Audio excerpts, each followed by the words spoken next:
Halo semuanya, di video kali ini aku mau lanjut share dari apa yang aku pelajari dan apa yang aku dapat dari buku Table Talks by Overcomer atau by Pastor Berry. Nah, aku akan lanjut dari chapter selanjutnya, yaitu adalah tentang delusi atau tipuan jiwa. Apa sih delusi dan tipuan jiwa? Nah, salah satunya adalah pernah nggak teman-teman berpikir bahwa hari ini apa yang aku dapat, apa yang aku hari ini miliki, apa yang aku hari ini punya karena memang aku layak, karena memang itu karena aku. Nah, artinya itu adalah salah satunya dari delusi atau tipuan jiwa yang hari ini kita miliki. Artinya kita udah overvalue diri kita. Kita lupa bahwa semua yang hari ini kita punya, semua yang hari ini kita miliki itu dari Tuhan Yesus di dalam hidup setiap kita. Kita lupa bahwa semua penyertaan Tuhan, semua kebaikan Tuhan, semua kemurahan Tuhan di dalam hidup setiap kita, itu semua dari Tuhan. Kita hari ini gak bisa ada di titik ini kalau Tuhan gak memberikan kita nafas. That's for sure gitu. Jadi harus kita ingat semuanya itu berasal dari Tuhan. Semuanya itu bukan karena kita layak, tapi semuanya karena Tuhan memberikan itu di dalam hidup setiap kita. Nah, kenapa sih delusi atau overvalue ini bisa ada? Saya belajar dari chapter ini, semuanya itu bisa ada karena ada luka di dalam hidup kita yang belum beres. Luka yang ada dari masa lalu kita. Mungkin karena background keluarga, mungkin karena pertemanan, atau mungkin karena apapun. Luka-luka yang kita gak tahu dan belum beres, dan ternyata itu ujungnya membuat kita itu menjadi overvalue diri kita sendiri. Kita berpikir ya memang karena gue layak. Kita mungkin pernah berpikir bahwa kayaknya kalau hidup di luar Tuhan saya bisa lebih kaya. Kayaknya kalau saya hidup di luar Tuhan saya bisa lebih sukses dari hari ini. Kalau hidup di luar Tuhan mungkin saya lebih bahagia. Nah, itu adalah salah satu tipuan jiwa yang hari ini ada di dalam hidup setiap kita. Nah, kadang yang suka nipu kita itu bukan hanya si iblis, tapi itulah jiwa kita. Karena itu desire atau mungkin kerinduan terdalam dari jiwanya kita. Kita mungkin pengen tepuk tangan, kita pengen dilihat hebat, kita pengen mungkin memiliki apa yang dulu kita gak miliki. Nah, itu luka. That's why kita harus bersihin itu dan kita harus beresin di bawah kaki Tuhan. Nah, di sini Pastor Berry berkata di dalam chapter ini, Pastor Berry mengajarkan bahwa kenapa kita tuh bisa yang namanya punya tipuan jiwa. Karena kita itu gak punya pengenalan dan berakar di dalam Tuhan. Padahal di dalam firman Tuhan berkata penting untuk setiap kita itu bertumbuh di dalam kasih karunia dan pengenalan akan Tuhan. Kita gak bisa punya pengenalan akan Tuhan dari tahun pertama kita mengenal Tuhan sampai tahun-tahun berikutnya pengenalan akan Tuhan kita tuh tetap sama. Gak bisa. Kita harus bertumbuh di dalam kasih karunia dan juga bertumbuh di dalam pengenalan kita akan Tuhan.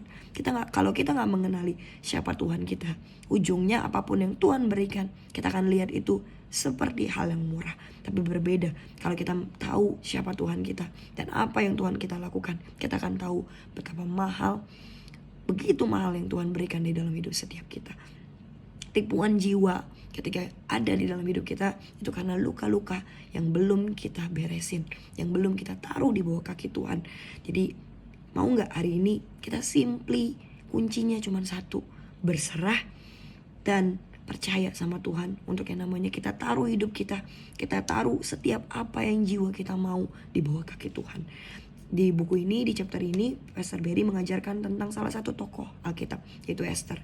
Dimana Esther itu menaruh kenyamanannya, posisinya untuk memilih dan memutuskan kalau memang dia harus mati, she gonna die. Itu yang hari itu Esther katakan.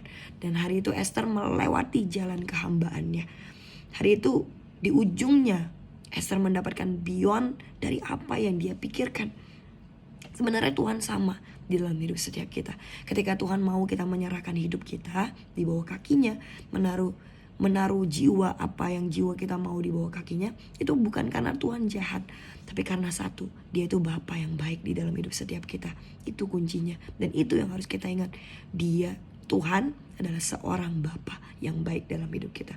Tuhan mau ujungnya memberikan kita beyond dari apa yang kita pikirkan, beyond dari apa yang kita mau. Nah, bahaya kalau hari ini apa yang jiwa kita mau, apa yang luka di dalam hidup kita gak beresin dan kita taruh di dalam kaki Tuhan, ujungnya itu bisa menjadi bom waktu di dalam hidup setiap kita. Karena kalau misalnya one day kita menjadi representatif buat gereja, representatif memimpin atau apa, kalau ada luka yang belum sembuh di dalam hidup kita, itu bisa menghancurkan gerejanya, itu bisa menghancurkan panggilan Tuhan, rencana Tuhan di dalam hidup setiap kita. That's why kuncinya adalah berserah dan pulih dari luka. Karena untuk menjadi representatif Tuhan, kita harus melakukan apa yang Tuhan mau dan berkenan di dalam hidup setiap kita.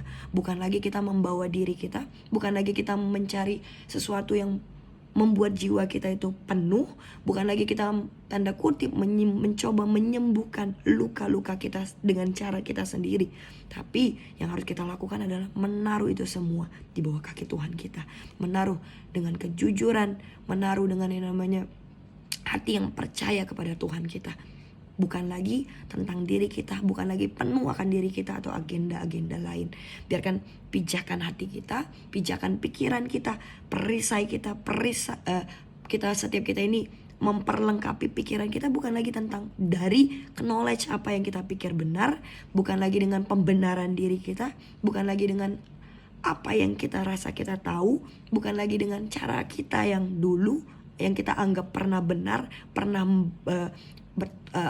pernah berhasil, bukan, tapi dari apa yang Tuhan mau, yaitu adalah dari firman Tuhan. Dan itu yang harus kita pelajari.